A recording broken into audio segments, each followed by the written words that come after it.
আগামী ২৪ ঘন্টার মধ্যে ধর্ষকের সর্বোচ্চ শাস্তি নিশ্চিত করতে আলটিমেটাম দিয়েছেন তারা।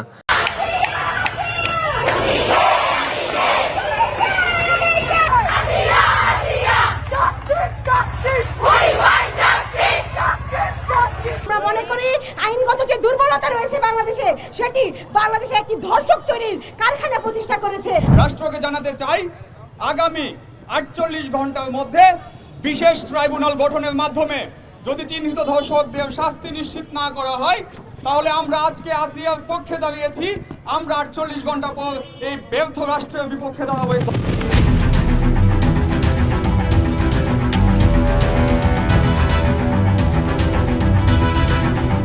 সম্প্রতি বাংলাদেশে ঘটে যাওয়া একটি নৃশংস ধর্ষণের ঘটনার বিরুদ্ধে সারা দেশের শিক্ষার্থীরা প্রতিবাদে সোচ্চার হয়েছে।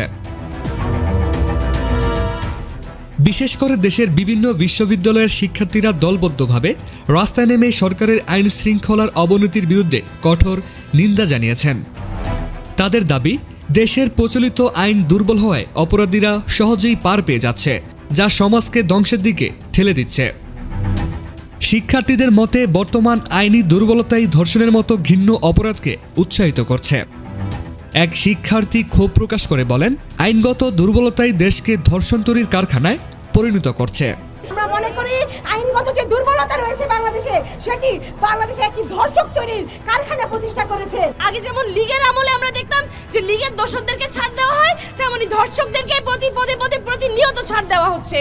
শিক্ষার্থীরা সরকারের প্রতি স্পষ্ট হুঁশিয়ারি উচ্চারণ করে জানিয়েছেন যে যদি ২৪ ঘন্টার মধ্যে ধর্ষকের দৃষ্টান্তমূলক বিচার না করা হয়, তাহলে তারা আরও ব্যাপক আন্দোলনের দিকে যেতে বাধ্য হবে। রাষ্ট্রকে জানাতে চাই, আগামী ৪৮ ঘন্টার মধ্যে বিশেষ ট্রাইব্যুনাল গঠনের মাধ্যমে যদি চিহ্নিত ধর্ষকদের শাস্তি নিশ্চিত না করা হয়, তাহলে আমরা আজকে আসিয়ার পক্ষে দাঁড়িয়েছি, আমরা ৪৮ ঘন্টা পর এই ব্যর্থ রাষ্ট্রের বিপক্ষে দাঁড়াবো। এই রাজু ভাস্কর্য থেকে ঢাকা বিশ্ববিদ্যালয়ের শিক্ষার্থীদের পক্ষ থেকে আমরা ধর্ষণ বিরোধী মঞ্চ ঘোষণা করলাম। আগামীকালকে সন্ধ্যা 7:30টায় আসিয়ার ধর্ষকদের ফাঁসির দাবিতে এবং বিশেষ ট্রাইব্যুনাল গঠন করে প্রত্যেকটা ধর্ষণের বিচারের দাবিতে আমরা পুনরায় মশাল মিছিল করব। এই রাজু ভাস্কর্য থেকে আগামীকালকে 7:30টায়, সন্ধ্যা 7:30টায় ইফতারির পরে আমরা প্রত্যেকটা হল থেকে মিছিল নিয়ে এসে এই রাজু ভাস্কর্য থেকে আমরা মশাল মিছিল বের করব। এক শিক্ষার্থী বলেন, এই অন্তর্বর্তীকালীন সরকার যদি ধর্ষকের বিচার নিশ্চিত না করে, তবে আমরা সরকারের বিরুদ্ধে আরো কঠোর কর্মসূচির ঘোষণা করব।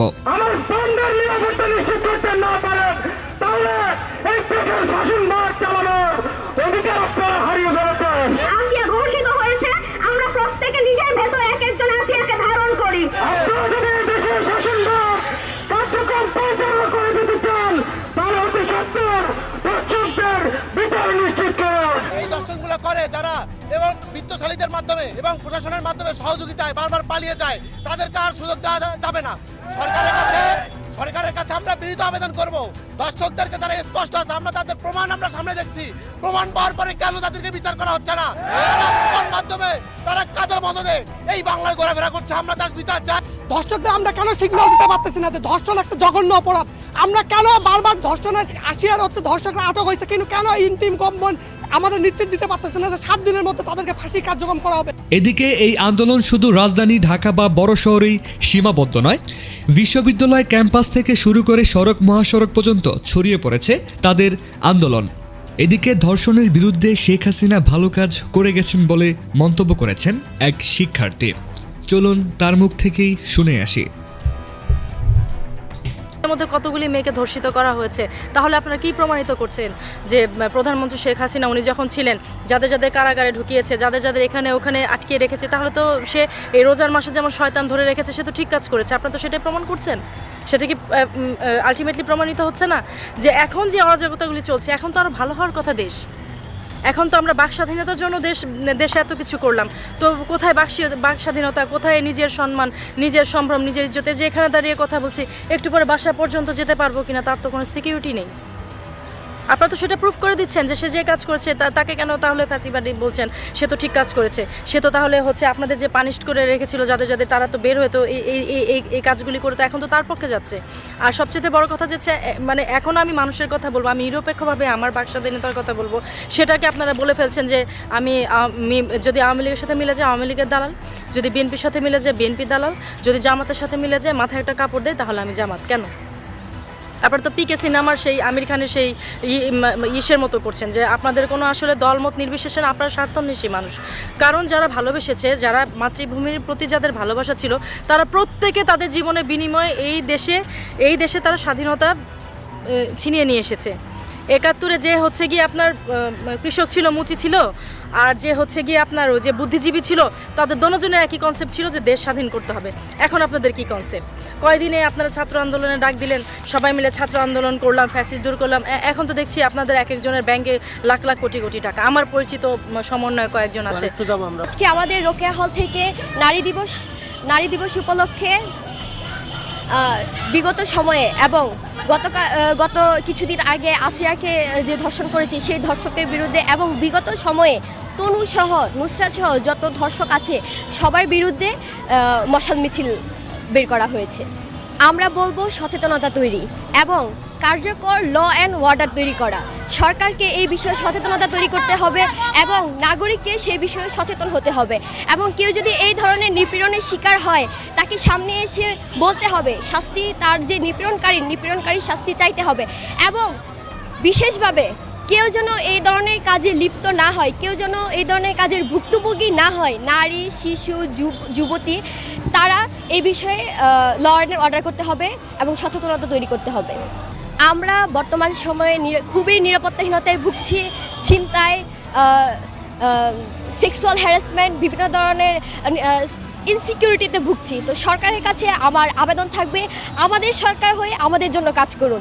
দেশের 50%-এরও অধিক নারী আছে, সেই নারীদের জন্য কাজ করুন। আপনারা নারীদের পিছনে রেখে নারীদেরকে সাইড করে এগিয়ে যেতে পারবেন না। আপনারা থাকতে হলে, চলতে হলে আমাদেরকে নিরাপত্তা নিশ্চিত করুন, চলার স্বাধীনতা দিন এবং সেই স্বাধীনতা যেন কারো বিপক্ষে না যায়। আমি বলছি না যে কেউ ড্রেসের কারণে, কেউ তার মন মানসিকতার কারণে কারো হামলার শিকার হোক। আমি এই দেশে প্রত্যেক নারীকে প্রত্যেক সিচুয়েশনে সমানভাবে চলার অধিকার চাই।